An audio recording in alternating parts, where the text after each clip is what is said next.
Sylvester Matutina hingga kini belum juga dieksekusi Kejari Jakarta Selatan. Tapi kini ia sudah mendaftarkan permohonan PK ke Pengadilan Negeri Jakarta Selatan dan sidang perdana PK Sylvester akan dimulai 20 Agustus mendatang. Lalu apa sebenarnya yang membuat jaksa seakan tak berani mengeksekusi Sylvester? Siapa orang besar yang melindungi Ketum Solidaritas Merah Putih ini? Kita bahas bersama terlapor kasus dugaan pencemaran nama baik Jokowi Roy Suryo di studio. Ada juga Sekjen Pradi Bersatu Ade Darmawan dan mantan Kabareskrim Polri Susno Duaji melalui sambungan Zoom. Selamat petang semuanya. Petang, Cindy. Ya, petang semuanya. Petang Pak Susno. Ke Mas Roy dulu ya, Mas Roy. Teman-teman Anda dari TPUA melaporkan Kajari Jaksel ke Kejagung ya, ke Jamwas dan juga Jambit. Apa alasan akhirnya langkah ini yang diambil? Ya, karena sudah seminggu sejak statement dari Kapus Penkum Jaksa Agung sendiri, Pak Anang, itu yang beliau tadinya mengatakan akan segera hari ini dipanggil gitu ya. Tapi ternyata belum dieksekusi. Bahkan terakhir tadi sesuai dengan statement dari Kompas tadi kan bahwa menunggu dari Kejaksaan Negeri ya. Nah, maka tadi barusan saja kira-kira 2 jam yang lalu ya teman-teman kami ya dari tim advokasi untuk aktivis dan akademisi, ada Bang Ahmad Kosinudin, ada Pak Jahmada Girsang, ada Pak Abdul Ghafur, kemudian juga ada Pak Mulyadi ya sudah menyerahkan 3 surat. Apa? 3 surat itu yang pertama itu ke Jaksa Agung ya Pak ST Burhanuddin langsung. Kemudian ke Jaksa Agung Muda bidang pengawasan, kemudian Jaksa Agung Muda bidang pembinaan. Ya, masing-masing itu tugasnya adalah untuk mengawasi dan juga untuk membina strukturnya agar jangan sampai kejadian seperti Sylvester Matutina ini terjadi. Karena ini berarti kerugian besar terhadap negara. Ya, sudah capek-capek melakukan pengadilan negeri, pengadilan tinggi sampai dengan kasasi dan kasasi itu sudah inkrah ya semenjak 6 tahun yang lalu 2019 ya tepatnya ketika kemudian itu tanggal dikirim ke pengadilan yang pengaju dalam hal Kejaksaan Negeri itu 9 September 2019 itu belum dieksekusi sampai dengan sekarang. Dan yang menarik adalah tadi pemberitaan tadi juga ada rekan Kompas tadi juga di Kejaksaan Agung. Mereka meliput juga, terima kasih. Yang menarik adalah ada statement bahwa menunggu dari PK. Mbak, sesuai dengan undang-undang ya PK atau peninjauan kembali itu tidak menunda eksekusi. Jadi harusnya pada saat mengajukan PK pun itu sudah bisa ditangkap si Sylvester itu. Jangan kemudian menunggu PK nanti hasilnya PK gimana. Enggak, PK itu tidak menunda eksekusi. Jadi eksekusi dulu ya baru kemudian nanti PK. Terserah dia mau PK tanggal 20 Agustus gak ada masalah. Kami gak berkeberatan dengan PK, kami keberatan dengan dia belum eksekusi dulu baru PK nabung. Ade. Ini sampai akhirnya Kajari juga dilaporin ke Kejagung. Ini kenapa udah sampai Kejari juga dilaporin ke Kejagung, kenapa nggak ada dorongan agar ya Bung Sylvester nyerahin diri aja deh? Oke, baik Mbak, terima kasih. Jadi saya perlu menanggapi sedikit saja kalau soal seperti ini. Karena ini sekali lagi saya sampaikan ya bahwa perkara ini sudah 6 tahun. Itu yang pertama. Bahwa kalau kita mengacu pada pasal 84 dan 85 tentang tenggang waktu daluarsa, jelas termaktub di dalamnya ya bahwa ada hal seperti itu ya, dan itu adalah ketentuan yang tidak bisa kita elakkan. Salah ini.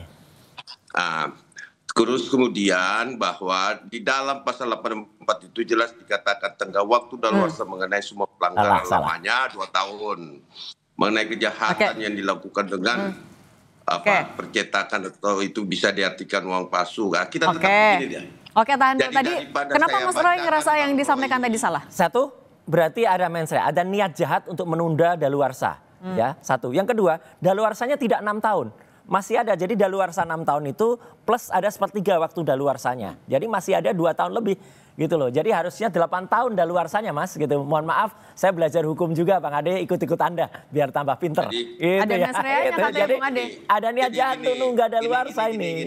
Gini, perhitungan itu ya sesuai dengan yang dimana pasal 85 Mas Roy. Ya 84, 85 itu juga baca. Tenggang waktu daluarsa mulai berlaku esok harinya setelah putus. Baca sampai selesai Mas. Jangan gini. Di pasal 3 juga di pasal 84 dan ada ayat 3 di situ. Bagaimana juga tenggang waktu tidak boleh kurang dari lamanya pemidanaan. Tapi kenapa harus nunggu sampai daluarsa dulu, Bung Ade? Itu ada niat jahat tuh. Kenapa nggak sportif aja? Jadi gini, bukan persoalan masalah bahwa kenapa dibiarkan atau kenapa dibiarkan oleh instansi-instansi yang terkait. Kita juga tidak bisa. Ya, ada tenggang 20%. Bahwa kemudian yang salah Kejaksaan Agung nih tidak mengeksekusi. Ya Sylvester tetap yang salah.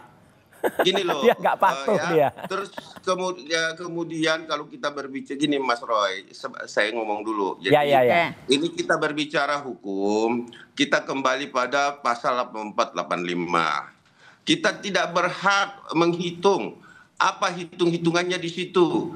Nah, yang jelas yang kita tahu adalah sepertiga. Itu bahasa dari KUHP di pasal 85. Sebentar. Nah, terus kemudian kalau kita beracuan bahwa ini sudah dolasa dan itu dibiarkan, kenapa bukan ada pembiaran di sini? Karena kalau ada perdamaian ya. Nggak ada perdamaian. Ada perdamaian yang dilakukan setelah putusan. Nggak boleh. Ya, rentang waktunya begini, saya ceritakan. Tapi Bung Ade. Tapi tidak menunda perdamaian setelah putusan juga nunda inkrahnya, Bang. Betul sekali. PK pun tetap tidak. Iya, harus dilaksanakan, Bang. Betul, tidak menunda eksekusi. Betul. Ya. Kalau itu tidak menunda dari eksekusi, tapi Pak Susno, kalau Anda melihatnya ini sampai 6 tahun, Pak Sylvester belum juga dieksekusi. Saya jawab, biar. Oke. Silakan lanjutin dulu, singkat saja. Jadi singkat saja bahwa betul tidak menghalangi eksekusi. Iya. Ya, tapi eksekusi bisa nggak dilakukan permohonan penundaan? Bisa. Nah, gimana Pak Susno itu bisa, Pak Susno? Nggak ada itu. Pak Susno yang jawab kita, biar Pak Susno jawab. Bisa nggak tuh? Nggak ada itu. Bang Roy harus masuk akal di dalam. Oke, Bung Ade. Nah, itu kita tanya dulu ke Pak Susno. Pak Susno itu bisa. Dengerin senior deh, dengerin Pak Susno dulu deh.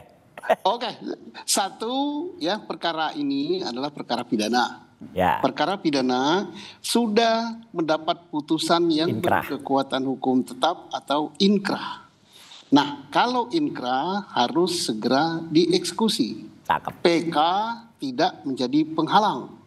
Kemudian kalau apakah PK-nya sudah lama sampai 6 tahun lewat, ini ada kelalaian. Kelalaian atau kesengajaan dari aparat kejaksaan. Ya. Nah, lalai atau aparat tinggal tergantung karena ada sesuatu, ada setiga atau sesuatu ini urusan internal daripada kejaksaan untuk menyelidiki mengapa sampai terjadi begitu. Nah, kalau Pak Susno ngelihatnya itu ada kelalaian. Apakah perkara ini tidak bisa dieksekusi? Bisa. Karena sudah lewat waktu. Saya tidak akan bertransfer, baca saja kitab hukum pidana Al-Khamine Bipalingen, yaitu ketentuan umum pasal yang disebut tadi. Jelas sekali itu. Tidak bisa ditafsirkan, jelas terang benderang kayak makan siang pakai lampu petromak. Nah kalau gitu Pak Susno ngelihat ada kelalaian atau kesengajaan nih, apa yang bikin jaksa masih belum eksekusi 6 tahun? Tapi jangan dijawab dulu Pak Susno, kita akan kembali lagi usai jeda berikutnya.